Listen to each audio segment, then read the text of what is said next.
خدمات مطبوعات کمیته دولتی امنیت ملی قرقیزستان روز 7 اکتبر سال 2022 با نشر 10 عکس و ویدیو خبر داد که در ولایت بادکن از کوشش از تاجیکستان به قرقیزستان گذرانیدن مبلغ بزرگ اسعار خارجی نقد پیشگیری کردند.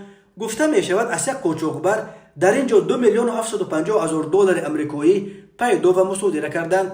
درباره اینکه این مبلغ بزرگ به کی میتواند تعلق داشته باشد، کمیته امنیت قرقیزستان در اطلاعش چیزی نگفته است. بنا به اطلاع مقامات امنیتی قرقیزستان روز 15 اکتبر سال 2022 در دهه قربک نویه بادکن یک ماشین تمغه مرسدس بنز رقم قید دولتیش 9240 AG تحت اداره شهروند قرقیزستان سال تولدش 1981 زاده دهه قربک رو که به مقامات قرقیزستان همچون نفری قاچاقچی معلوم بود منع کردند. هنگام کفتوکوب ماشین در قسمت بردان آن 6 خلطه پولو اتیلینی به شکل خشت کشپه شده را پیدا کرده.